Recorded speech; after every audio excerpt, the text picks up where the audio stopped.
the book we're doing today. Again, this is 100 years in the future, but we're wearing a belt and our shirt is still tucked in.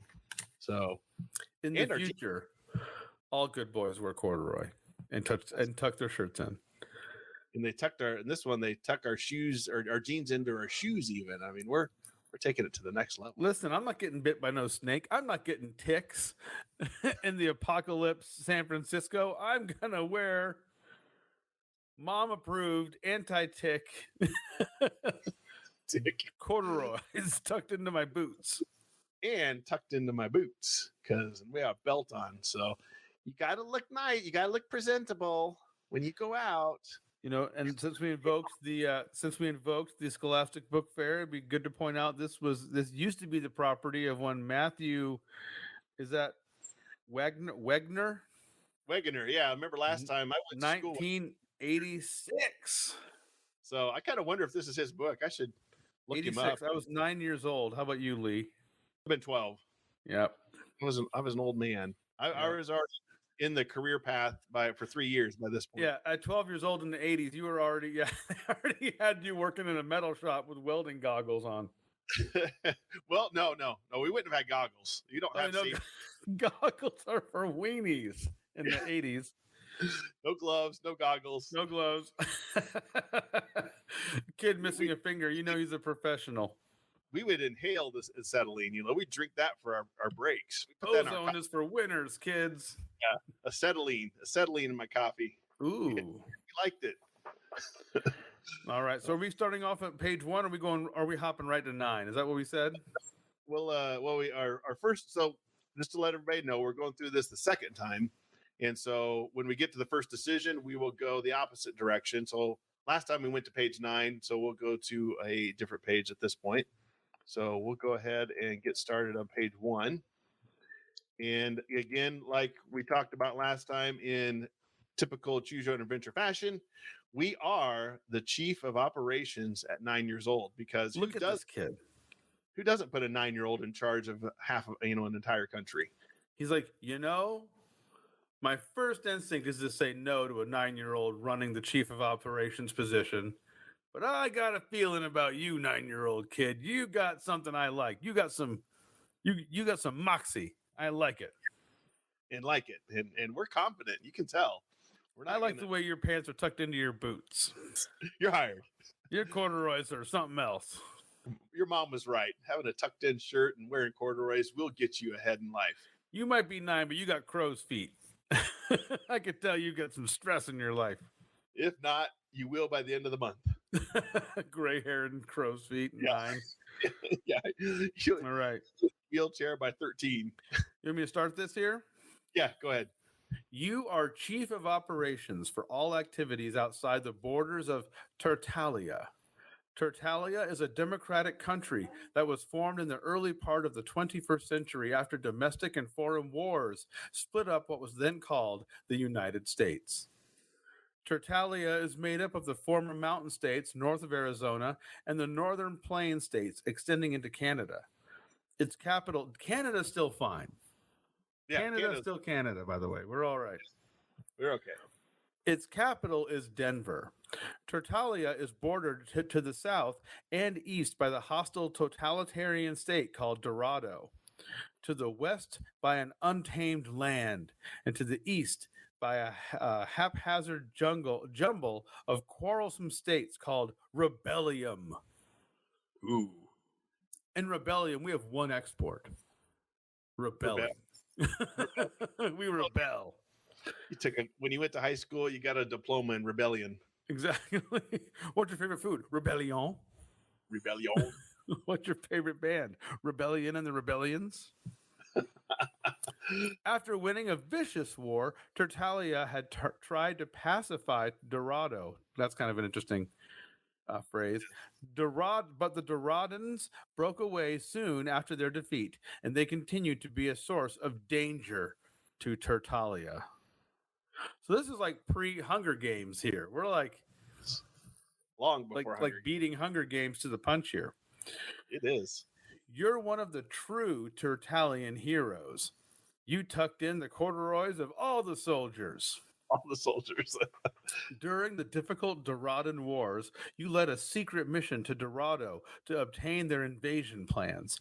You succeeded on your 8th birthday, and Tertalia foiled the Doradans in their attempted takeover.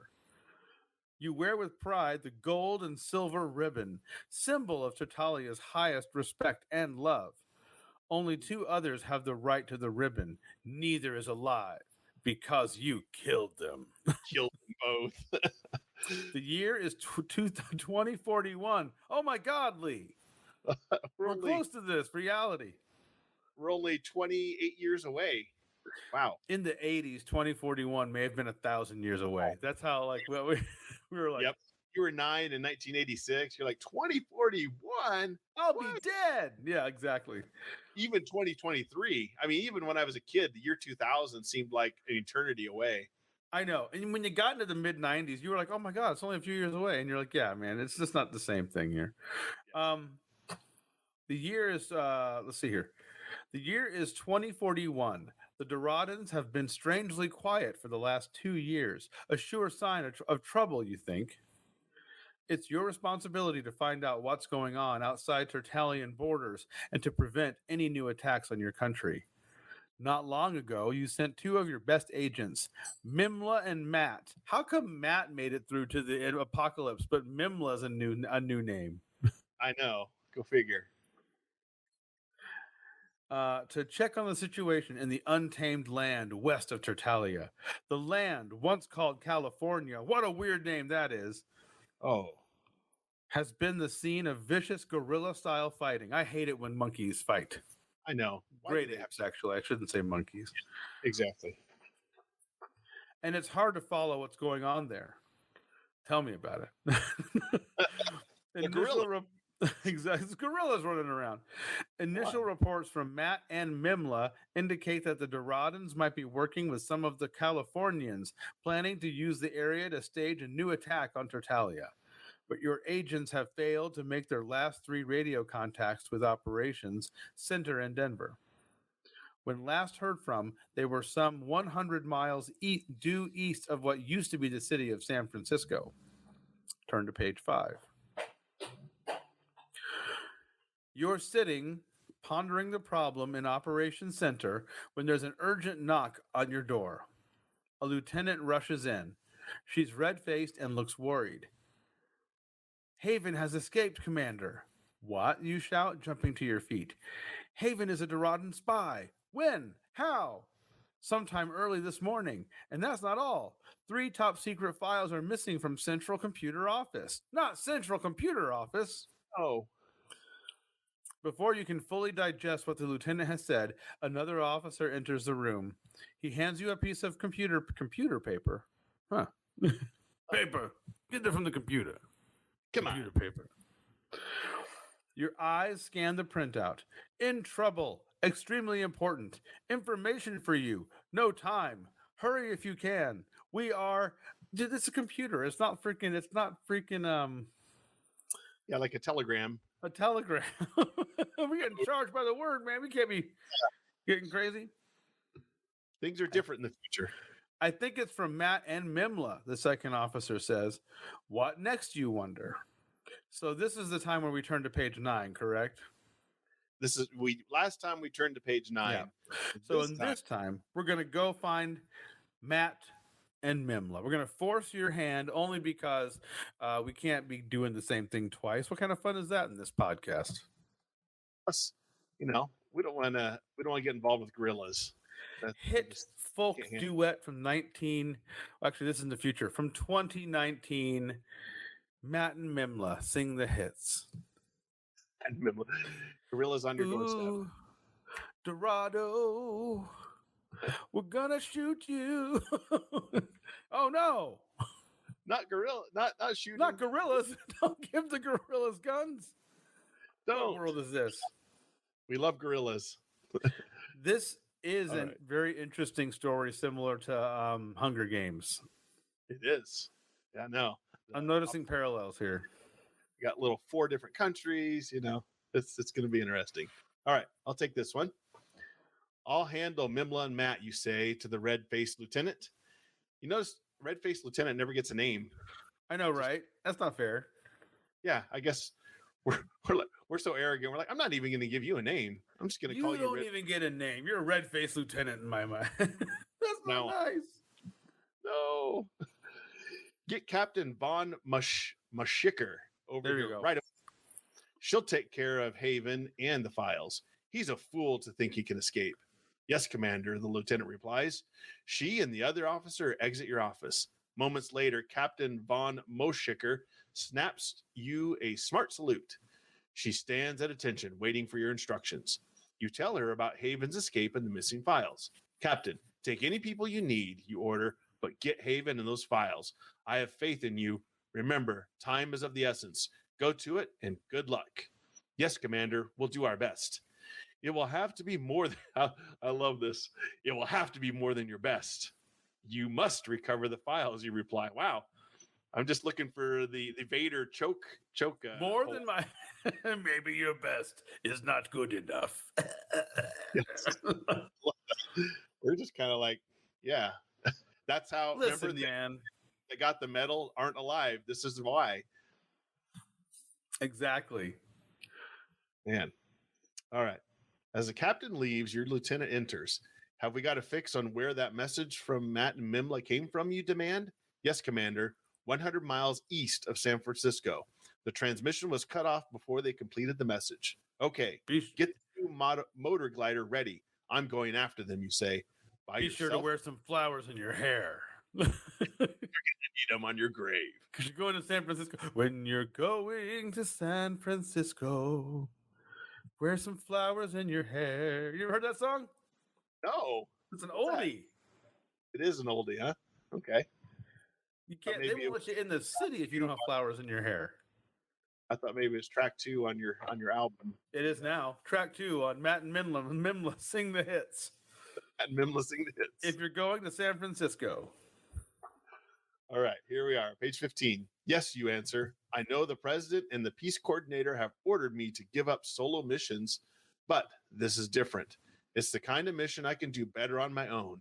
And the information our agents have uncovered may be vital to us. The president can reprimand me when I get back. Yeah. If you get back, the lieutenant replies. Wow. Ooh. Little insubordination here. Enough of that kind of talk. I'd better get going. You feel a slight tug of fear as you leave the security of your office in Operations Center and head for the airfield. That's the worst kind of tug. Yeah. The tug of fear. The tug of fear. Oh, is that another song on another song? Matt and Mimla, Tug of Fear. Tug of Fear. It's been a long time since you've gone on a solo mission. At the airfield, you pick up the survival kit bag you keep prepared for just such occasions. Ooh. As you stow the kit bag in the sleek new 3-person motor glider, you feel the thrill of excitement. It's good to be back in action, you think. 15 minutes later, you clear ground control and climb out into the blue Tertullian skies. The plane responds well to the controls. I like how, so it's not just blue skies, it's blue Tertullian skies. Is it different shade of blue? We own the sky in Tertalia as well. We own the air and the ground and the worms beneath it. Are we the bad guys? I feel like we're the bad guys. I think we are. The plane responds well to the controls, and you gain altitude rapidly. Soon, you're heading for the northern part of what used to be called California. Your airspeed is 120 knots. The wind is from the northwest at 10 to 15 miles per hour. You calculate the ETA for 8 hours from now. Even though you're chasing the retreating sun, you lose night. You lose. Let me start over. Even though you're chasing the retreating sun, you lose night envelops you and the land. Only on the distant horizon is there an aura of yellow and crimson. Then that too is gone, and clouds play games with the stars. Below you stretch miles of darkened land. Occasionally flickering lights appear, probably fires at campsites. But you're not sure whether the fires are from rebel bases, Duridian army outposts, or the camps of hunters or sheep herders. Finally, you're over the area where Matt and Mimla's last message was broadcast from. To the west, you see the blinking lights of yet another campsite. Beyond is San Francisco. in what remains of San Francisco. There's an underground network that was established several years before. Maybe someone from the underground could help you search for Matt and Mimla. All right, so here's our decision point. If you think an investigation of the campfires below will lead you to your agents, turn to page 26. If you decide to try to contact the underground, turn to page 23. So, do we investigate the campfires, or do we decide to contact the underground? Ooh. Interesting. Yeah, I think we're the bad guys. I think we're the baddies. Yeah.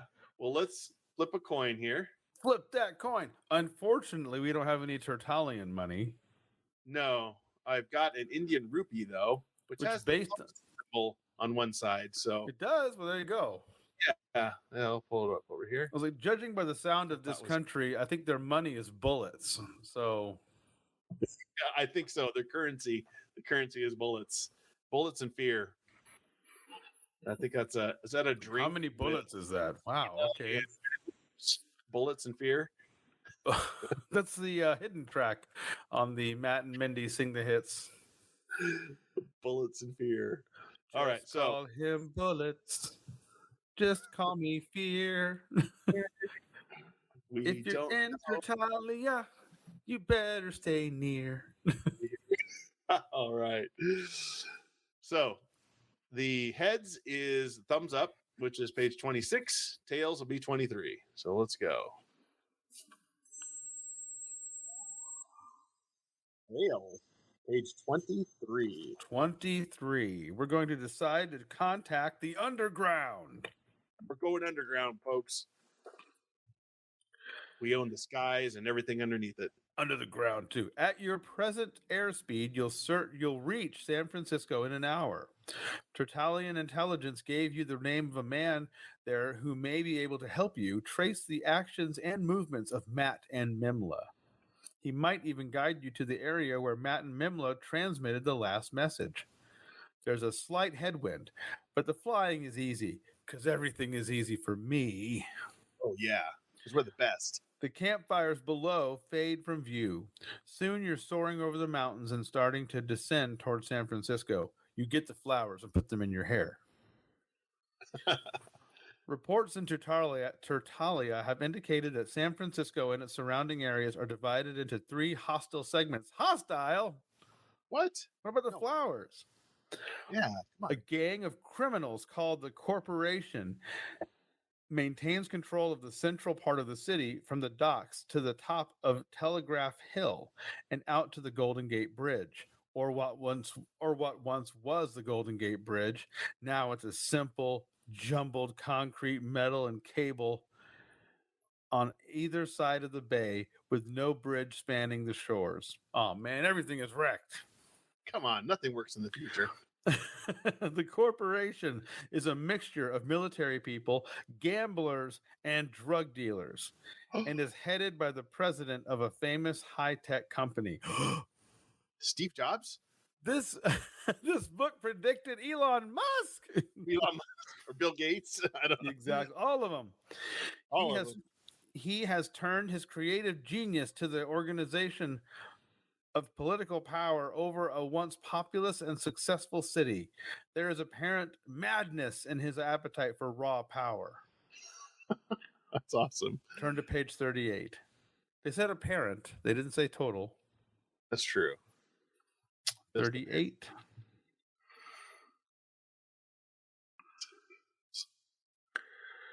Intelligence reports have also indicated that factions within the corporation want the president out indeed. Indeed, want him dead. But he seems to have a genius for survival. He's unpredictable, unfair, and brilliant. That's awesome. There's two of those 3 have been used to describe me and Lee. Unpredictable. Unfair. The other 2 groups in and around San Francisco are resistant groups fighting the corporation. They vie with one another for the support of a dazed, poverty-stricken, and frightened population. One group is called the Rebels. The other, do they belong to Rebellia? Yeah, Rebellia. They might. The other changes its name about as often as the weather changes. Your contact is a member of the rebels. The airport for which you're heading is in a disputed area. Since your plane can also land in a small field, you decide against trying the airport and instead look for the playing fields on the Berkeley campus. The university is closed, of course, and it lies in the district of San Francisco Bay, reported to be under the control of the rebels. Turn to page 43. Look at this hopping out of the plane like it just means nothing. Yeah, this piece of cake. On page 42. Minutes later, you spot the football field and decide from a careful check that it's probably safe to land there. You don't try making radio contact. The landing is easy because you're awesome. Yeah. The plane comes to a stop at the midpoint of the field. No one is about. You climb out of the cockpit, grab your kit bag, and head out to find the man named Jeremy, your rebel contact. Turn to page 89. A little bit of hopping around here. Yeah, the illusion. My choose your own adventure sense is tingling. Yeah, I have a feeling Jeremy might do us in. I mean, well, or we might do him in. Someone's getting done in. Physically, the part of Berkeley near the university seems pretty much unchanged, but many of the homes are abandoned, the people having fled to the country afraid of the fighting between the three hostile groups. You have a year-old map of the area provided by Tertullian intelligence. In the morning, you should be able to locate Jeremy at a restaurant called the Hungry Pelican, where he works. The world might be crumbling, but there's still a place and time for restaurants. That's right. Named the Hungry Pelican. You decide to spend the hours until daylight in one of the abandoned houses. Once inside, you sit down and pull out your map. But before you could even open it, the strain of your long flight overcomes you because you're not as awesome as you thought you are. Yeah. Your eyes close. Turn to page 92. When you wake up in the morning and the fog is across the bay is beginning to lift. It's a beautiful day, but you feel lonely and sad as you walk along the empty, quiet streets. Wow. You locate the I thought I drove feelings out of my body years ago with this new ribbon I got. We don't have yeah. After I killed my friends. After I betrayed my friends, I thought I got rid of my feelings. You locate the Hungry Pelican. It's open for breakfast, and 12 or 15 people are huddled over a counter. When you enter, the babble of voices ceases immediately. Slowly, faces turn to look at you.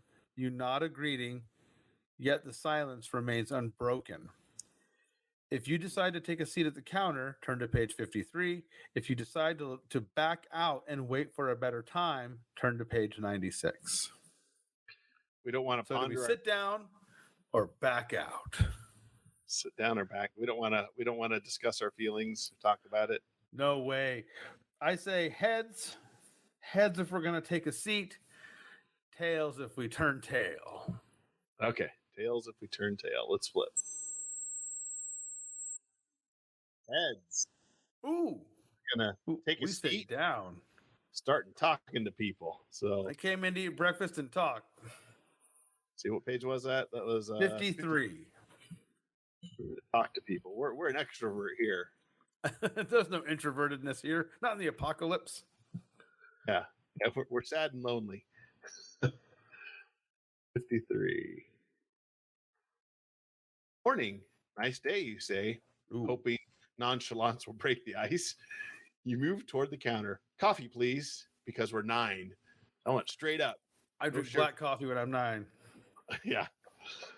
No coffee. Remember your parents would tell you, don't drink coffee, it'll turn your hair black. It'll stunt your growth. Stunt your growth, and it'll just... Yeah. I had black hair. Well, not as a kid, I guess. I had lighter brown hair.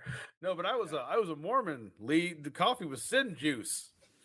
Oh, I forgot about that. For all those sinning people drank coffee. He was one of the... It was really bad. Don't even think about coffee. No. Coffee and heroin. The exact same.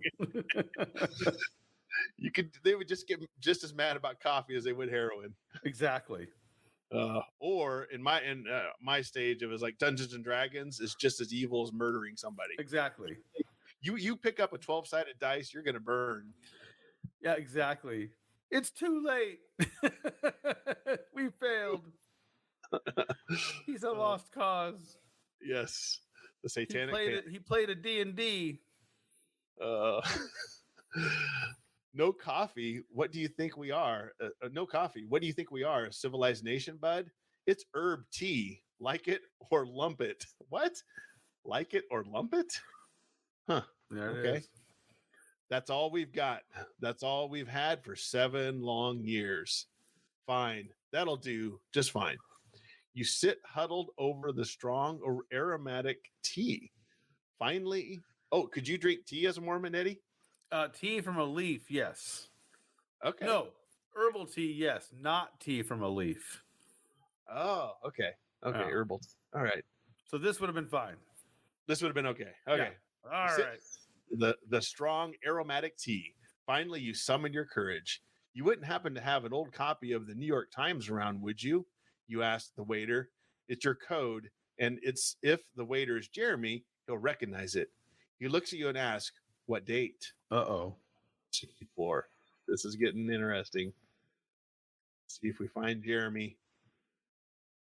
October 15th, 1981, you answer. It was a great day. Come with me, he replies, and heads for the back part of the restaurant. 2 men leave the counter and stand by the front door. You follow the waiter into the back room. Okay, you know the code. Now, what do you want? Who are you? Jeremy asks. I'm Tertullian. I want information on Matt and Mimla, my agents. Are they safe? Where are they? When were they last here? When were they here last? You ask a lot of questions for a stranger. If we help you, what do we get? Will Tertullia join us against the corporation? We're desperate now. All right, here we go. If you decide to pledge to work against the corporation, turn to page 61. If you bargain with Jeremy and avoid pledging direct Tertullian aid, turn to page 81. So work against the corporation or bargain with Jeremy and avoid pledging direct Tertullian aid. Wow, we've gone from spy to diplomatic UN member guy. I love it. Yes. I say we reverse this. I say we go tails, heads here. Tails, if we pledge to work against the corporation. Heads, if we bargain with Jeremy. All right. Heads. Bargain with Heads. We're going to bargain. Jeremy. 81. 1. Page 81 and bargain with Jeremy. Bear with me here. I'm not really empowered by my government to commit us to armed involvement here. I'll see what I can do, though, you reply. Jeremy slams his hand down on a wooden tabletop. No guts. Okay, we're fighting for our lives, and you talk like a lawyer. We don't need you or your kind. Beat it and good riddance. He turns and leaves. What next, you think? What next? Hey, wait a minute, you call after him. Don't be so hasty. Let's talk. I'm 9. Maybe we can work something out. You hope Jeremy will be reasonable. He turns, comes back, and looks you in the eyes. That's what your friends Matt and Mimla said. And what did we get? Nothing but trouble. You want us to provide. You want to prove to us that you and Tertullia will help? Then go to the corporation and negotiate a truce. That is, if you have the guts. Classic. Man, all we're missing is double dog dare ya. I double dog dare you to go talk to Tertullia or the corporation. If you decide to give it a try and negotiate for a truce with the corporation, turn to page 100. If you decide instead to offer to lead a reconnaissance mission to survey corporation territory, turn to page 108. Wow. Went from negotiation to do a reconnaissance. This is where choose your own adventure will spin on a dime if you're not paying attention. No aliens yet, though. No Shocked. aliens. Yeah. Not yet. No, like right. mind-altering philosophies about life and the existence of and the source of the universe. Exactly. We haven't gotten all philosophical yet. Not yet. All right. So heads, we go negotiate a truce. Tails, we reconnaissance. We'll do some reconnaissance. Let's do it. Tales Reconnaissance. It is page 108. You got it. Man, we are all over. We can't decide what we want in this story. No, we don't. We've gone every direction on this one. All right. You're asking for too much, you say, but I will offer to lead a mission into corporation territory to check out the activity if you'll help me find Matt and Mimla. Jeremy reluctantly accepts. That evening, you and 3 of the rebels slip across the bay by boat. Night makes San Francisco an eerie place. Ooh. Here and there, pinpricks of light glow from candles or lanterns. Electricity is found only in one small area at the top of the hill. Your scouting shows you that the corporation forces are spread out and few in number. Perhaps most of them are out in the hills with the Doradians, or perhaps the DeLoreans. Yeah, the what? The DeLoreans. The DeLoreans. Field of DeLoreans. Ooh. Marty, hurry. Or perhaps the image of the fearsome corporation is largely the result of a big publicity campaign. Hours later, you and the rebels return to the Hungry Pelican with your report. Should have known it, said Jeremy. Phonies. They're all phonies. Well, you lived up to your bargain. We'll see what we can do about Matt and Mimla. They're out in the hills somewhere. That much we know. I'll take you there. The end. That's the end? That's the end? I'm kind of like, I don't know. That's kind of yeah. Still, this just only goes to prove to you that not all the endings are winners, kids. No, this one was a little bit of a letdown. Yeah, and that's, like when they say this book has 40 endings, it's like, yeah, 5 of them are good. yeah, exactly. Because we went all over the place and then we found Matt and Mimla, but then we're just like, they're out in the hills somewhere. We'll just go get them. Well, why can't we do one more page where we find them or something? Yeah, resolve this story. It's almost like Mimla were just a filler. Yeah, maybe. Some of the endings aren't real endings, and that's not like a dig. It's just a fact. It's just how those books are laid out. Yeah, because you've got 20 of them, and so some of them are dead. They can't all be hits, kids. That is the 7th song on the Matt and Mimla Sing the Hits. They all can't be hits. Kids. They all can't be hits. Gorilla Party or something like that. I love that. Yeah, I love how there's a song called "They All Can't Be Hits" on their album of hits. On the album of hits. Speaking of hits, this is the book that's going to hit you hard. Yes. House of Danger. House of Danger by R.A. As if getting a house in this new economy wasn't hard enough. Now you get a house of danger on top of it. Not a house of fun or a house of entertainment. House of danger. A house of a good investment where you bought it at a reasonable rate and you can totally afford it. This is a house of danger. There's no safety in this house. Look at that Macho Man Randy Savage on the cover there. There's no not danger there. Oh yeah. That's right. He's coming in hot. That's funny. It's so danger, Eddie. We leave the lights on. We don't put the plug-in protectors for little kids in the outlets. No. We're leaving our pot out on the kitchen. Oh yeah, you got like light covers that don't quite cover the whole cut for the light fixture, so you got some wires exposed. You got exposed wiring. We got the taped up pipes. Not messing around. We've all lived in that one house that had the one light socket where you're like, don't use that one. Yeah. Don't touch that switch. Just don't. Just leave it. You have the piece of tape over it. Yes. Like, don't touch it. You're going to regret that. This is a house of danger. You kidding me? 3 years. So the fun fact about House of Danger, and we talked about this, there is a game called the House of Danger as well. And we played it. Has it been almost 2 years now? 3. Well, oh God, was it 3 years ago? Yeah, it was 2020. It was I think May or June of 2020 when we started it. We played House of Danger on the show, and each episode was a different playthrough of the game up until the end.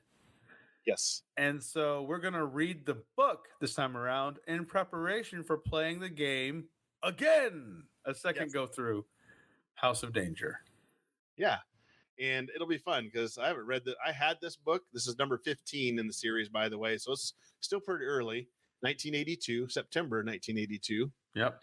And this we'll see how it goes and how it compares to the game. So I will start this one. I think, and we'll see how the book goes, but I think a lot of the other books that we've read could easily translate into a game, just like they did this one. Could you hit me with that danger sound effect again? It's the House of Danger. Sure. Exclamation point. Well, I was gonna play that sound effect. Which one? The da da da.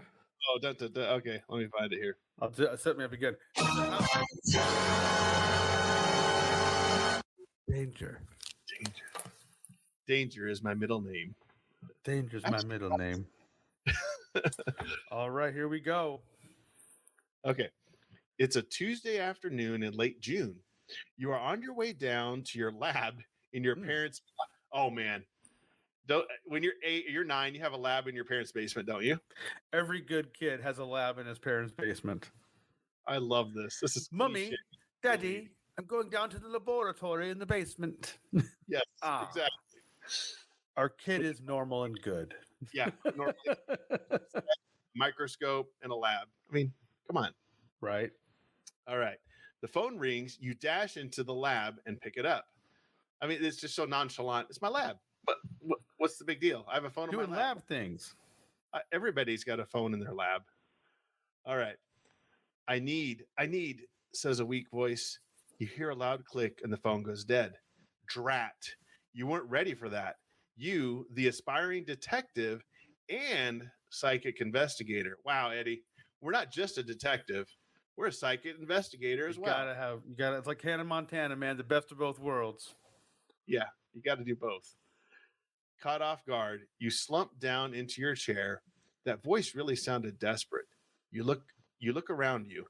The heat of the day has not penetrated your combination office and research laboratory. So we have an office, a research laboratory, we're a detective and a psychic investigator in 2 paragraphs. All out of our parents' basement. All out of our parents' basement. We better be paying rent. That's all I'm saying. $10 says we pay rent. We pay rent. I guarantee. Gotta pay rent now. I mean, come on, you're running a whole business out of here. Yeah. You look around you. Let's see. You're surrounded by the tools of your trade: infrared activated floodlights, high-speed movie cameras, and night ropes among them. 2 large bookcases stretch from the floor to the ceiling, crammed with titles that would drive the timid from the room. Murder in Fun, Ghost and Ghouls, and Corpses I Have Known, to name a few. Oh man, Eddie, that's awesome. We're real fun at parties. Yes, we are. The phone rings again, and this time you're ready. You pick up the receiver before the first ring dies out. At the same time, you switch on your tape recorder, your electronic phone tracer, and your electronic phone tracer. You note the time, 2:42. Hello, you say. Help. I need your help. Turn to page 6. Who are you, you ask. What is your name? I'm scared, the voice says. They're after me. Get a hold of yourself, you say. Ooh, I can help you if you give me your name and address. They've got me. They've got me. Click. The phone goes dead again. This time, however, you were prepared. In the few seconds that you've been talking, your telephone tracing device, which operates in milliseconds, has already found the number of the other phone as well as the name and address of its owner. 483-725 Henry Marsden, 1100 Hedgebrook. You copy this information down in your notebook. Something about this call is nagging at the back of your mind. Is it that this call reminds you of your spider ghost case? It too started with a mysterious phone call, even though you were quite young, 8 years old. I was 3. Yeah, I was 3. Long time ago. You solved the case single-handedly. The citation you received from the FBI now hangs neatly framed in your office wall. And the generous reward you received from the Ridgway family when you saved them from certain death has financed your specialized detective equipment. One thing you learned from that case is that working by yourself can be risky business. Ricardo and Lisa, two of your friends in the neighborhood, have been wanting to help you on a case. Well, this is their chance. When you call them, however, they're not home. You leave a message for them to call you back as soon as possible. You're eager to begin on the case as soon as possible, but you know it might be dangerous to start off alone. All right, here's our decisions. If you decide you should go immediately to the address obtained by the phone tracing machine, turn to page 4. If you decide to give Ricardo and Lisa a chance to call back, turn to page 14. Wow, Eddie, they jammed a lot in this. It did. And this is like one of those integral beginnings. I think this on the flow chart of the thing, this choice is like a severe branch in the story for us. Yes, I agree. Man, there's so much cliche 80s stuff in this. It's so good. If you go back, You're like, the illustration, so is that behind us a hand grenade on the shelf? yes. Oh There's my a hand grenade next to one of those like floodlight lanterns and a human skull, might I add. Yes. Oh my gosh. We have a hand grenade just on our shelf. Yep. And then of course we got our magnifying glass, our tracing equipment, the spider, the Yep, certificate Barrett from the FBI. Yep. Tiny guillotine Is that what that is? Oh, for it his is. cigars. Oh my gosh. And like Listen. a stuffed parrot. Yeah, a dead bird. Like this is next level. Like our kid's creepy, honey. He might be 9, but he's 40. He's 49 in his soul. 49 in his laboratory. He is a mad scientist. Oh man, I He's love like, it. I have to bring Ricardo and Lisa. Who else can I stab in the back later? I mean, this just checks every choose your own adventure cliche in about 4 pages. This is getting all the boxes. Oh yeah. There's no way it's not getting all the boxes. So yeah, I say we do classic heads tails here. Heads for go immediately, and tails to go give Ricardo and Lisa a chance to call back. All right. Tails. 14. Ooh, giving our friends a chance. Chance so we can stab him in the back. So Turn to page 14. You decide to wait. You want Ricardo and Lisa in on the case so you can betray them later. Mhm. And you want to do some thinking before you rush off. Henry Marsden. Henry Marsden, you think to yourself. The name keeps going around and round in your brain. You heard it or read it somewhere, but you can't quite place it. You are an avid history buff because you're 1,000 years old. Because we're just so smart. Though you are not as strong on names and dates as you are on what actually happened. You sit back in your chair with your eyes closed, your knuckles against your forehead, in intense concentration. The thought, And now deep thoughts. deep thoughts. The thought that it is something to do with the Civil War crosses your mind. Well, it's worth a try. There might be something in the history of Nothwin County. Now, where did you put that book? It's somewhere in your basic research library. Finally, you find it. What was that? So yes. So we got over here is my basic research library, and then my advanced library is over there. This is my advanced research library next to my Randy Savage collection. Okay.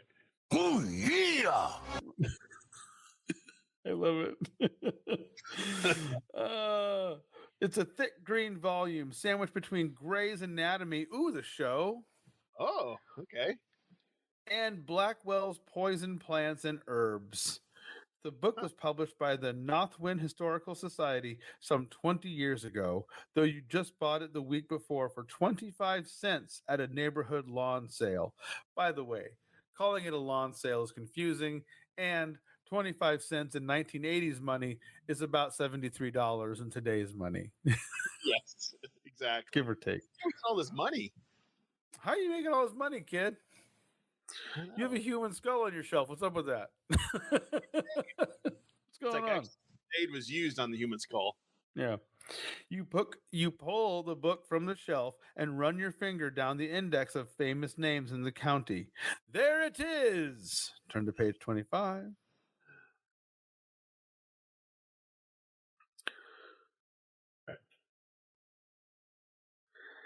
Marsden Henry, page 93. Your heart beats a bit faster as you flip to the right page. The book gives a short biography. Henry Marsden, born 1839, died 1887, served in the Union Army during the Civil War, severely wounded at the Battle of Shiloh in 1862, appointed warden of the Hedgebrook County Prison in 1880. The prison was notorious in its day for its wretched conditions and the harsh treatments of its prisoners. Contemporary accounts say that it is likely that Henry Marsden was killed in the fire that accompanied the prison riot in 1887. His remains were never recovered. Ooh. Ooh. Local legend states that he was murdered by the rioting inmates of the prison and that his ghost haunts the ruins of the prison to this day. Turn to page 26. You are so engrossed in reading this account that a rap on the window makes you jump. It is Ricardo and Lisa. You let them in and give them a quick rundown of the case so far. They both read the account in the history book and your notes and listen to your tape of the phone call. This is really strange, says Ricardo. How's that? Asks Lisa. The name of the warden and this guy who called are the same. Anyone can see that, says Lisa. Okay, now I want you to guess where that prison was, asks Ricardo. I know because my dad and I were driving by there one day and he pointed it out to me. You're on, says Lisa. Out on Hedgebrook Road on the north side. That means, says Lisa, that, right, you say, that either Henry Marsden is still alive or we've got a ghost on our hands. Whichever one it is, we're on to one heck of a mystery. What should we do next? If you decide to go to the site of the old prison, turn to page 17. If you decide to go to the police with your story, turn to page 89. All right. We got a heck of a setup here. I know, So, right? heads, we go to the police. Tails, we decide to go to the old prison. Let's do it. All right, here we go. Heads, we are going to the police. The police, not the band. Don't stand so close to me. Don't stand so close to me. Awesome. All right, page 89. Oh, man. Look at this illustration with the three of us there. I in our- know. Look at that. We're just so confident. That's awesome. 89. Gotta love it. This is good. I kind of forgot how good this book is. Been so long, though. All right, page 89. Okay. Three of you jump into your car and drive down the. Wait, in our car? So we're 9. We were 9 years old. What's going on here? And a lab. Oh, man. That's This awesome. doesn't make any sense. Yeah. The three of you jump into your car and drive down to the Hedgebrook police station. You ask to see your old friend, Sergeant Morrison. He is glad to see you. You introduce your friends. You tell the sergeant about the telephone call and about the information in the history book. I think you should tell all of this to Detective Murphy, he says. There's definitely more to the old Marsden place than meets the eye. Detective Murphy turns out to be a pipe-smoking, middle-aged man in There a you go. tweed jacket. Ooh. Looks more like a college professor than a detective. I already have a file on the Marsden place, says Detective Murphy. That house has been deserted for years. I've come to the conclusion that it is haunted. Now I know that sounds unscientific and unprofessional, but it's the only idea I've been able to come up with in light of the evidence. The house is notorious in that neighborhood. Strange lights at night and strange noises at every time of the day. You mean you believe in ghosts? Asked Lisa. I'm sure your amateur detective friend here will. Did we just get slighted? We did. We got slammed. Yeah. I'm sure your amateur detective friend here will confirm what we detectives do not Ooh. believe anything. We let the facts speak for themselves. So Man. he's making to us. Extra spicy. Woo, a little salty there. What is that supposed to mean? Asked Lisa. It means precisely what I mean it to mean, says Murphy. And furthermore, if you like, I'll turn the Marsden case over to the three of you. Turn to page 93. Detective Murphy sits back in his chair, takes a few puffs on his pipe. For a moment, he looks deep in thought. What I want you three to do is to keep a watch on that place from a safe distance, and only during the day. Is that understood? He says. The three of you leave the police station. You're hooked. This is the kind of adventure. This is your kind of adventure. First, you go back to your house to pick up your two-way radio communicator, aka a walkie-talkie. Right. This is small enough to be hidden inside your clothing, and it has a range of over a mile when the other set is hidden under the dashboard of your car. Then you move over to the Marsden house. As you drive by slowly, you see that it is a large modern house set back from the main road. I thought only old houses could look spooky, you say. You park the car across the road and sit watching the house for an hour or so. All the windows of the house are closed and all the curtains are drawn. The front door looks partly open, though. It certainly is stuffy in the car, says Lisa. More like boring, I'd say, says Ricardo. Yeah, I think we're going to kill Ricardo. Yeah. Ricardo's gone. Yeah. What do you say we go over and take a closer look, says Lisa. Ghosts only come out at night anyway, if there are such things. Detective Murphy told us not to, but I think we should, you say. Three of you reach the front door. It's slightly ajar and opens with a light I touch. thought it was a door. Ha ha ha. Ha ha. Where's that? And okay. You peer inside. No furniture, nothing. No sign of life. I'll go and investigate, you say. Let's keep in touch with the two-way radios. I have one of them here in my shirt pocket, and the other is in the car. When I know that it's safe, I'll radio for you two to come in. I don't know why, but something tells me this place is dangerous. You think? You step inside. Wham! The front door slams behind you. You try the doorknob. No good. It won't budge. Then you notice that there are no windows in the foyer, which leads hallway. Also without windows. Oh, well, that's why we have the extra grenade. There was no more windows to throw grenades through. So that makes sense. Yeah. Yeah. Okay. We only throw grenades through open windows. That's it. That's what windows are for. Yeah. Yet there is a strange half light coming from somewhere. The air is stifling hot. It seems to grow hotter by the minute. You try your radio communicator, but only get static. If you concentrate on trying to get the front door open, turn to page 99. If you decide to search the rest of the house, turn to page 101. All right. I say concentrate heads. Okay. Search tails. Tails. All right. Let's see. Heads. We're going to concentrate on that door. Get to work on that door, Eddie. Listen, I'm a psychic. What do you want? I'm going to try to open this door. You push against the door. No good. You take out your penknife. Classic 80s choose-your-own adventure. Yep. This has an especially long, thin blade that you use for picking locks.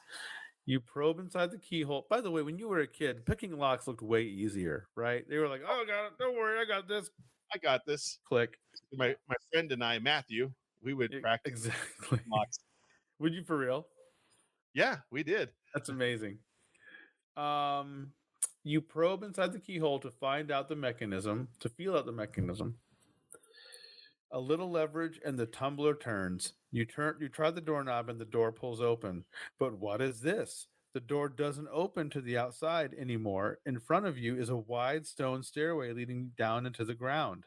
Something beyond your control seems to compel you to go down. That's a danger sign right there. Yeah. At the bottom of the stairway, you find yourself in a large underground room.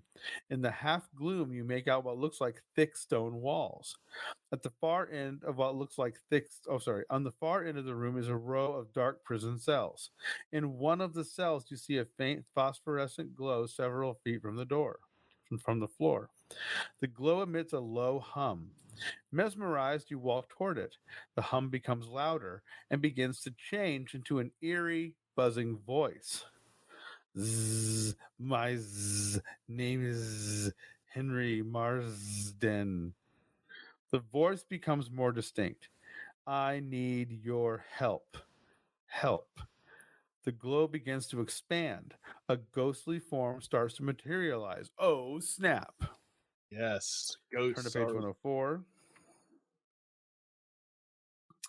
I need your help. My spirit is condemned to haunt this godforsaken prison until my soul is released. You can help me. Who? Me, you ask? No, the other kid in the room that owns a business in his parents' basement. What do you yeah. think? Come on. Yes, of course you. Yes, I beg you to release my soul. I ask forgiveness. If only you say you forgive me, I will be released. Say it, please say it. Now hold on a moment, you say, not being too easy to just dole out forgiveness. Come on. I'm a First, I business. need some facts. What'd you say? I'm a businessman. We don't deal in free stuff. Exactly. Now, hold on a moment, you say. First, I need some facts to go on before I forgive anyone. I read the history book account. It says you were the warden of this place. That's right, I was. And the conditions were terrible in the prison, you say. But I had no money to help. I only had funds enough to give the prisoners turnip soup. Turnip soup! Ooh. And a few potatoes now and then. I ate no better, I swear it. Then why is your soul condemned to suffer if it wasn't your fault? It was the fire, you see. I set it, but I did not intend to kill anybody. I only wanted to destroy the prison. The prisoners were always ready to riot. I lived in constant fear of them. I thought they would all escape the fire. I did not know. I mean, they're locked in prison cells, dude. What do you? No. This is the I did. I didn't know. I don't know how locks work. You're the kid picking locks. I can't pick locks. yeah, come on. I did not know any of them would be trapped inside. I died in the fire myself. Then why is your soul? I still blame myself. I cannot forgive myself for my stupidity, even if my intentions were good. Only a human soul can forgive me. All right, then, you are forgiven. That was easy. Yeah, no kidding. Turning to page 110. There is a blinding flash of light. You shake your eyes from it. You hear, thank you, thank you. The image of Marsden is gone. You run up the stone stairway and through the door at the top. But as you do, you find yourself running outside, smack into Ricardo, Lisa, and Detective Murphy. You almost knock them down. There's the backstabbing. There we go. We almost got it. I thought I told you to just watch the house from a safe distance, says Detective Murphy, very sternly. But anyway, I'm glad you're all right. You are all right, aren't you? I sure am, you say. I just released a soul back into the netherworld to not be trapped on Earth anymore. I'm a hero. I don't think we'll be seeing any weird lights from this place from now on. The end. And But in his hubris, there were strange lights in the house of danger. well, wasn't too bad. That wasn't bad. It had a resolution. Yep. We helped save a ghost. We didn't turn into a baby, apparently. No, and I want to go back to some of the books on our bookshelf. What was that? I was gonna go back to that. I thought it was interesting. I think there's 20 endings on this one. Well, and this one is interesting because and this is why the game was so cool because it like the endings are all this like there's like different paranormal things happening in this house. Oh yeah, It's not just one thing. I think that's what made this book So you had lots of different options because it was so all over the place, and you could do anything, anywhere, anytime. Right. It wasn't just a singular ghost story. It has a lot of weird stuff going on. Okay, so our two large bookcases had titles that would drive the timid from the room: Murder in Fun, Ghosts and Ghouls, and Corpses I Have Known. Yeah. Is that what you got? That's what you have in your library on your e-reader, right? It is. It is. I have a hard copy of Corpses I've Known right here. Yeah. Yeah. From your Scholastics book fair. I keep it handy. You never know. You got to update it every so often. Yes. New corpses all the time. So we need to get that on our you down on your reading list, on your Amazon reading list. Corpses I've Known, Ghosts and Ghouls, Murder in Fun. Oh man. I bet you just one of those books will put you on a watch list somewhere. You're like, oh, okay, finally. We got him, boys. these Corpses I Have Known. Yeah, Corpses I Have Known. On a lot of these books, they always had you on your desk because I don't know, maybe when you were a kid, you kind of liked that accoutrement. You'd kind of set up your desk with all the little cool, the magnifying glass, the pen light, and the pen knife, and all your little gadgets. And if I could show you my desk now, you would agree this is not much different than this. Oh, okay. Weird books, weird tomes, if you will. Ancient things, a tiny Castle Grayskull just sitting here. What's happening? See, you're just missing your hand grenade and a human skull. Oh, dude, I have a skull, a Castle Grayskull. Well, there you go. I got a Robin Hood. What are you doing? Kevin Costner. Yeah. You may not have Corpses I Have Known on your shelf, but you got a Kevin Costner. Kind of the same thing, right? So, all right. Well, hey, we went through those two books, and next week, or not next week, 2 weeks, we'll start the game. I just wanted to kind of go through this one so we could kind of get a feel of what the book was like. We may have to go through the book again, though. I don't know. We'll see. My thought is let's go through the book one more time, and then maybe we just go right into the game. See what kind of ending that we get. And do the game for 20 minutes, half hour, and then go from there. Yeah, okay. This one has monkey or gorillas or orangutans too. What is it with gorillas? Dude, there's a chimpanzee army in here. There's aliens. There's portals that take you to different places. I mean, this House of Danger truly is dangerous. Yes. All right. Well, hey, thank you everybody for listening, watching. You can go to youchoosepodcast.com. That's the letter U, choosepodcast.com for old episodes, ways to get in touch with us. Like I said, we do this every 2 weeks. So check it out. There's also, you can email us, go on the social medias, all sorts of things. Yep. Get in touch with us. Let us know what books you like. We also go through Choose Your Own Adventure adjacent books. So we're not above going to those as well. But, no, yeah. And if you've got any books that you have in mind you'd love to see us read, let us know. We'll be happy to read them and give them the old you choose treatment, whatever that means. Yes. All right. Well, hey, until next time, you choose the adventure. Thank you for listening. It means a lot that you took the time to hear what we have to say. Please go to youchoosepodcast.com for all the different ways you can connect with us and how you can be part of the live event. And until next time, you choose the adventure. Hey, everybody. We are live and ready to go. We'll see how many people follow us since we missed our last window last time. I know. Life gets in the way. Dads, kids, jobs, everything. Dad bods. Dad bods get in the way. Yes, they do. Every year. Yeah, no, I mean we've said it before. It's like we do this for the fun. We do it for all sorts of things. It is our our passion. But sometimes, you got things that come up and you just need to kind of even take a little breather sometimes. Sometimes even your passions need a little break. Exactly. But not in the 80s. Never take a break in the 80s. You just keep going. Never stop 80s-ing. Exactly. There's this great Instagram channel. I think it's called like 80s Denise or 80s D Nice. Okay. And it is great. It is like smells you'll never forget, and it like goes through like the opening of a fresh new Trapper Keeper. You're like, oh Oh, it's amazing. Scratch and sniff stickers. Scratch and Sniff Snickers were on there. Yeah, yeah. They had a whole bunch of great ones. They had like the Scholastic Book Fair like catalog. Oh man, those I tell you, you would get those and you would just study like your life depended on those.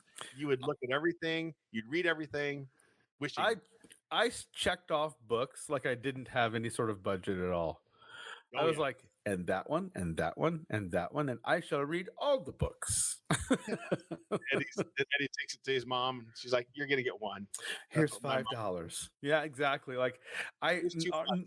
nearly Yeah. every Scholastic. I think 1 or 2 years. I think I rolled in there with a solid like $10 bill. I'm like, oh, I'm gonna do some damage here at the Scholastic book fair. Yes, yes. I think I legit walked away with a couple of Choose Your Own Adventure books for real. Yeah. And then a poster. I think I did the classic like Lamborghini with lightning in the background. Awesome. I love it. What do you think you could find that again if you saw it? You remember it vividly? You could maybe get a reproduction. I bet you here. Let's wait for some people to hop in while I look up Lamborghini with lightning background Scholastic Book Fair poster. Okay. Because if we had to order ours, so they didn't have them at the school. Oh yeah. So we had to order them, and so then you just have to wait the 2 weeks or whatever it would take to get them in. It seemed like an eternity, of course. Oh man. Because, Yeah. you know, Preach. can't wait. And so the box would come in, and the anticipation, all the kids are like, "Oh, where's my books? Where's my books?" And of course, the rich kid, you know, I'm putting air quotes, the rich kid, here's your stack of 50 books. Oh, Lee, here's your book. Here's your one book. Here's your book. When you ordered them and they came in the box and they had to cut it open and give it, yeah.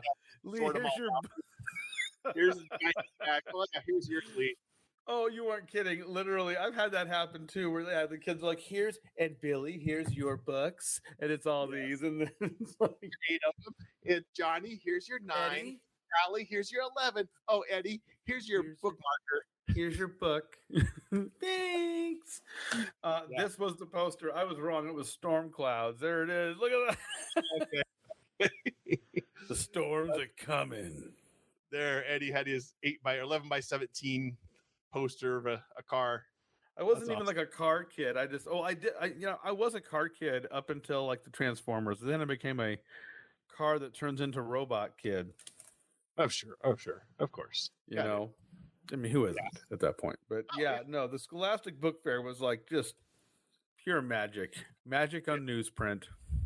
Oh, those catalogs, man. Like you said, you spend a lot of money on that catalog virtually or in your mind. Yeah. You're I don't know why I didn't learn like that. That's maybe the optimism of childhood. You're like, this year's different.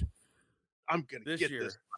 I'm buying all the books. I'm getting all of them. And they just 2 had you copies of Super Fudge. Thank you. They had you hook, line, and sinker, man. Those covers and the little catchphrase or the what do they call it? The copy or whatever you call it, the Oh description. yeah, the review of the book. They just suck you in. Oh man, I remember one Scholastic Book Fair. I got one of the Indian in the Cupboard books. Oh, yep. Remember that book series? Oh yeah, yeah. He had like a magical cupboard. Whatever toy he put in it came to life. Yes. Uh-huh. I was like, man. Oh, I liked Encyclopedia Brown books. I like the mystery ones. Those Encyclopedia Brown was a good one. Oh man, I think it was towards the end. The Where's Waldo book started popping up. Remember those? I was like, oh man, 90s. Yeah, like early 90s even. Sure, but definitely that was one of the biggest gyps in high school. You're like, so when's the Scholastic Book Fair? Doesn't happen, you child. Get out of here. Yeah, those are good times, man. Those catalogs, they knew how to market to children. Oh yeah. Send these to kids, they'll all buy them.